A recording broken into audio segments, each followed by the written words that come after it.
Cette revue de la presse vous est offerte par le ministère camerounais des Transports.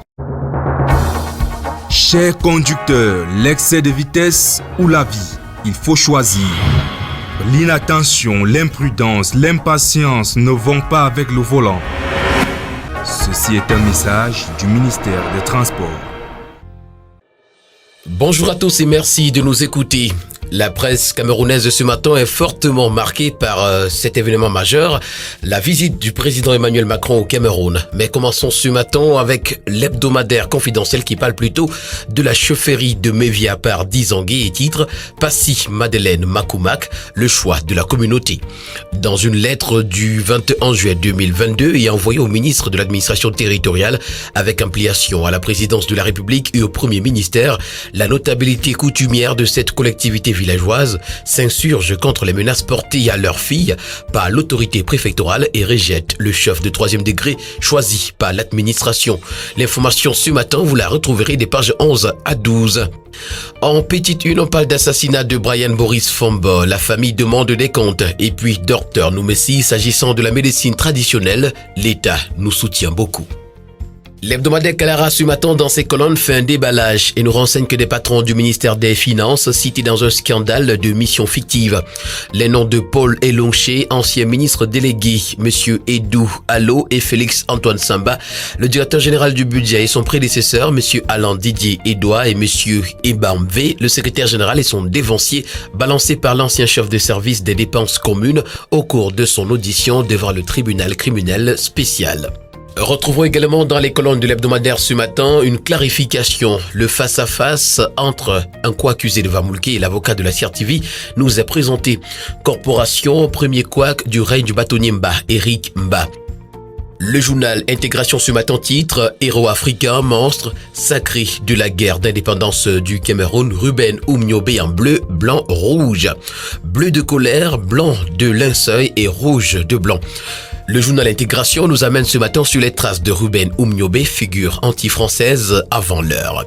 Le journal Intégration nous propose un dossier spécial ce matin dans ses colonnes consacrées à cette affaire. Le journal Les Combattants parle de CEMAC ce matin et nous renseigne qu'un cadre normatif pour les crypto-monnaies est en gestation. Cameroun, les recettes pétrolières génèrent 230 milliards en 4 mois. Vie chère également, la Mira portée disparue et puis formation en cloud computing et software engineering. JFNIT se mobilise auprès de la communauté universitaire. Toutes ces informations ainsi que bien d'autres sont à retrouver ce matin dans les colonnes du journal Éco Matin. Pour l'hebdomadaire Bougnan, on parle encore de pénurie de carburant. Retrouvons les retards annoncés dans les chantiers.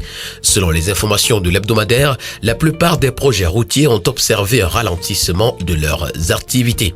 Autoroute Kribi, Lolabé ce matin également en petite une. La mise en service, c'est ce jeudi. Et puis contrebande et trafic illicite, le casse-tête des starlets. L'hebdomadaire de Zéphirin Koloko, l'avenir ce matin parle de la maîtrise de l'inflation. Le Cameroun classé comme l'un des meilleurs dans le monde. La résilience de notre pays face aux conséquences dévastatrices sur le plan économique de la pandémie à coronavirus et de la crise russo-ukrainienne est unanimement saluée. Le pays de Paul Biya avec un taux d'inflation de 4,6% au premier trimestre 2022 sur le plan mondial fait office de bon élève. L'information complète vous l'aurez ce matin à la page 6. Avec le quotidien L'économie, on parle de gouvernance ce matin, retrouvant des entraves à l'implémentation de la politique d'import-substitution. Officiellement en vigueur depuis plus d'1 an, elle peine à être mise en œuvre de manière efficace. Le quotidien Le Jour donne la parole ce matin à Alain Massé au sujet d'Amadou Vamoulké. C'est assez, ça suffit. Retrouvons le cri d'alarme de l'ancien directeur général de Radio France. Et puis en petite une, retrouvons 10 questions autour de la visite d'Emmanuel Macron. Le quotidien Mutation parle également d'Emmanuel Macron ce matin et titre « Cocorico, il arrive ». Le chef de l'État français séjourne au Cameroun dès ce soir. Les enjeux d'une visite officielle avec Emmanuel Woniou, Babi Sakana et Célestin Bedzigui, c'est à retrouver des pages 8 à 11 du quotidien Mutation. Pour le journal Détective, Macron est ce jour à Yaoundé. À l'invitation de son homologue camerounais, le président français entame ce lundi une visite officielle de 48 heures dans la capitale, première étape d'une tournée à africaine qui le conduira ensuite au Bénin et en Guinée-Bissau. Au menu des entretiens en tête-à-tête demain mardi au Palais de l'Unité avec son hôte, la revitalisation des relations bilatérales, le repositionnement des entreprises françaises dans la réalisation des projets structurants, ainsi que des questions d'insécurité dans les régions anglophones et à l'extrême nord. Pour défi actuel, Macron au Cameroun, opération reconquête.